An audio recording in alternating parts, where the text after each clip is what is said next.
Hello, my name is Rowan Dawes. I'll be presenting to my dad, Emil, who works in computer science. It's like coding and stuff. So this is for biochem. It is my KRAS protein.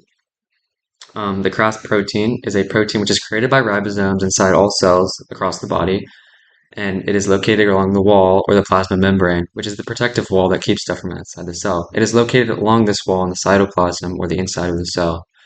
The KRAS protein allows for cells to replicate and divide, so when it is out of control and replicating over the place, you end up with cancerous-like tumors or really harmful stuff that happens when you have too many cells in a short amount of time. This is a model of KRAS, um, which is a protein or enzyme, which means when it comes in contact with another molecule, it turns it into something else through a catabolized reaction, which basically means it turns one molecule into another. And this is the active site where the protein or molecule binds. When GTP, which is the activator for this enzyme, binds to the active site, crack, the protein KRAS is active, which initiates cell growth, replication, or specialization into specific types of cells.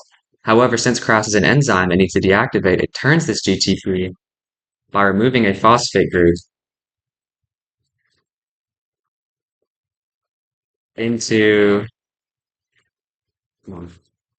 so it goes under hydrolysis to form GDP, which is basically GTP without a phosphate group, which is basically a part of GTP, which got removed to form a new molecule, which is, in this case, GDP. And when it undergoes hydrolysis, it's basically adding a water molecule to remove another molecule from the group.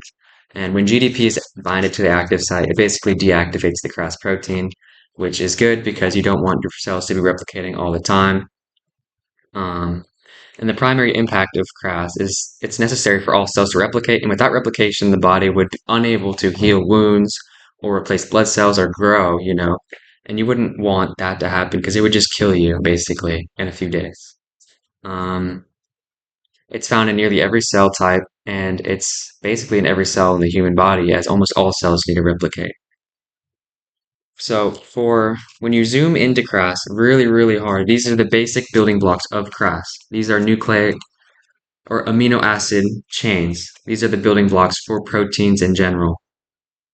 These are basically like code, which with coding, like you put line. These are the lines, the scripts that build the code for proteins, and each individual one is kind of like a line in a code that, when ran together, helps form the function of KRAS, which would be like executing a function group or something. Anyways, we're just going to look at one specific line, which would be one specific codon or amino group, which amino groups are just basically the building blocks of protein, which is each represented by each individual one. This is group 12, which is represented by a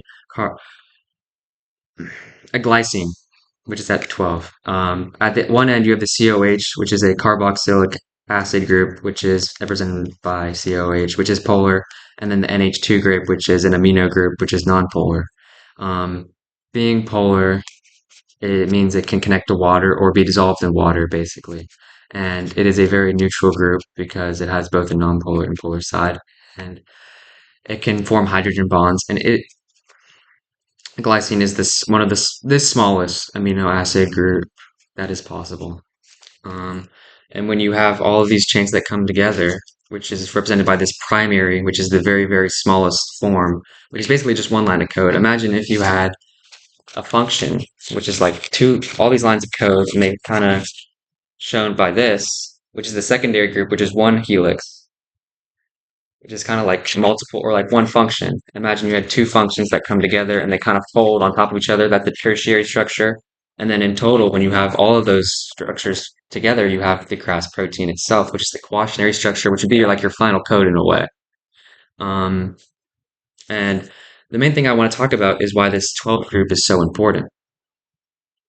Zooming in back to the 12th codon, when you replace this line of code with something like this, just imagine it's like a repetition function. All of a sudden, you have a new line of code present, which changes the entire function of a group. As you know, with errors and stuff, it causes significant errors with like the final product of a code.